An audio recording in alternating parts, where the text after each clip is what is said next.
Shalom, Bapak Ibu yang dikasihi oleh Tuhan Yesus Kristus. Senang sekali dapat bertemu kembali dengan saya, Pendeta Elizabeth Lasmawati Panjaitan STH, untuk boleh bersama dalam perenungan malam edisi tanggal 10 September 2025. Firman Tuhan tertulis di dalam kitab Yeremia pasal 20 ayat yang pertama hingga yang ke-18. Bapak Ibu, baik kalau kita membaca bagian ini secara keseluruhan tentunya sebelum masuk di dalam bagian atau ayat yang saya tujukan untuk kita renungkan pada malam hari ini. Bapak Ibu, saya akan mengajak kita membaca ayat yang keempat. Demikianlah bunyi firman Tuhan. Sebab beginilah firman Tuhan, sesungguhnya aku akan membuat engkau menjadi kegentaran bagi dirimu sendiri dan bagi semua sahabatmu. Mereka akan rebah mati oleh pedang musuhnya di depan matamu sendiri. Dan seluruh Yehuda akan kuserahkan ke dalam tangan Raja Babel yang akan mengangkut mereka ke dalam pembuangan ke Babel dan memukul mati mereka dengan pedang. Demikianlah bagian firman Tuhan yang saya bacakan. Berbahagialah setiap orang yang mendengar firman Allah dan memeliharanya. Bapak Ibu yang dikasihi Tuhan, saya membuat tema untuk kita pada hari ini adalah tetaplah setia dalam panggilanmu. Bapak Ibu yang dikasihi oleh Tuhan Yesus Kristus, Nabi Yeremia yang menjalankan tugas panggilannya di tengah-tengah kehidupan bangsa Yehuda mengalami banyak sekali pergumulan, banyak tantangan, kesulitan yang dihadapi bukan hanya dari orang-orang atau katakanlah sebagai orang-orang awam yang kurang bisa mengerti dan memahami akan kehendak Allah. Tetapi justru seorang imam bernama Pashur bin Immer, yaitu imam yang pada waktu itu menjabat di rumah Tuhan sebagai kepala imam, melakukan tindakan yang sangat tidak terpuji kepada Nabi Yeremia. Ketika Nabi Yeremia telah menubuatkan apa yang akan terjadi di Tofet, di mana dikatakan di sana bahwa tidak ada tempat lagi untuk menguburkan. Artinya kematian, kengerian, dan segala hal akan terjadi dan dialami. Dan hal ini membuat Pashur bin Immer menjadi sangat kesal. Dia marah dan tindakan yang tidak terpuji yang dilakukannya adalah memukul Nabi Yeremia dan memasungkan dia di pintu gerbang Benyamin yang ada di atas rumah Tuhan. Sungguh perbuatan yang sangat tidak terpuji. Bukankah seharusnya seorang sahabat boleh saling mendukung?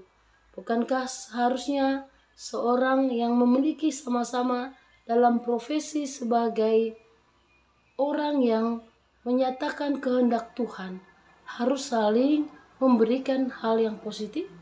Tetapi ternyata Pashur bin Immer justru memperlakukan Nabi Yeremia dengan sangat tidak baik. Bahkan dia memasungkan Nabi itu. Bisa kita bayangkan Bapak Ibu, apa yang boleh menjadi pemikiran seorang Nabi Yeremia? Tentu dia merasa sebagai manusia biasa, merasa betapa hina diperlakukan sedemikian rupa. Akan tetapi kita melihat ada ketaatan meskipun dia harus mengalami risiko sedemikian rupa. Nabi Yeremia tetap menjalankan tugasnya, dan tentu bagi mereka yang tidak taat kepada Tuhan, hukuman Tuhan sudah tersedia.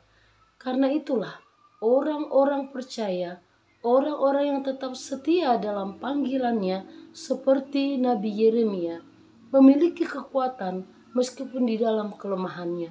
Kekuatan yang bersumber dari Allah, kekuatan yang akan membuat dia boleh tetap bertahan dalam iman dan pengharapan sehingga tetap setia pada panggilan Tuhan. Dan memang tidak mudah menghadapi hal-hal seperti ini.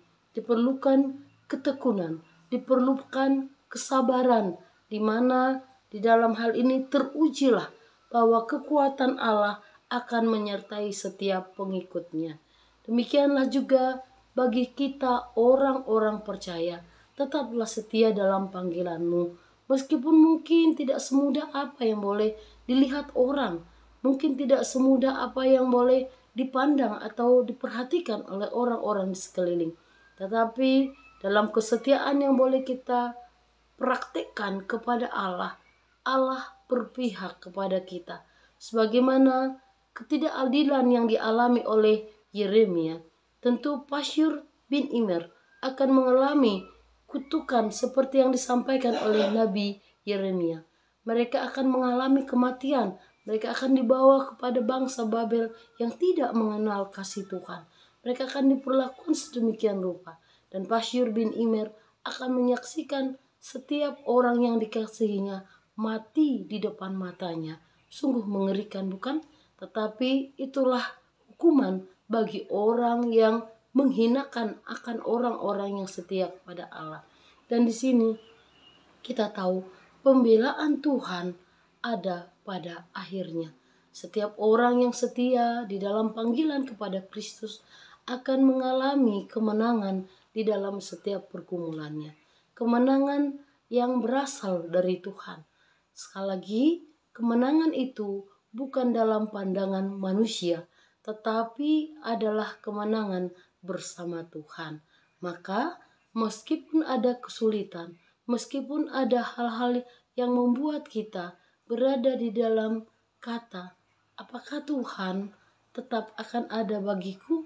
Tetaplah setia, tetaplah dalam panggilanmu, tetaplah mengikut Kristus, dan ingatlah kebaikan Tuhan ada di sepanjang hidup kita.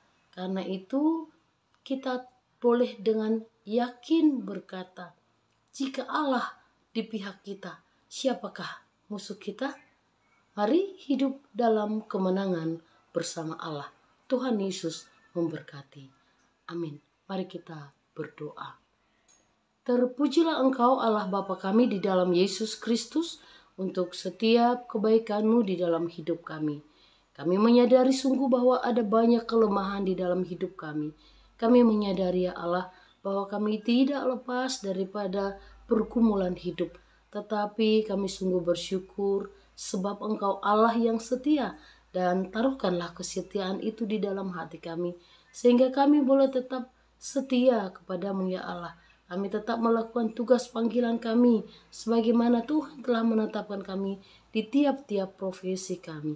Dan sekiranya kami melakukan hal-hal yang tidak diperkenankan Tuhan, ampunilah kami ya Bapa. Dan biarlah kami kembali pada panggilan semula, di mana kami hanya taat dan tunduk kepadamu saja. Berilah kekuatan kepada kami yang lemah. Berilah kami penghiburan bagi kami yang berduka. Berilah kami kekuatan-Mu ya Allah, sehingga kami boleh berjalan seturut dengan kehendak-Mu. Di dalam Yesus Kristus Allah yang hidup, kami berdoa dan bersyukur. Amin.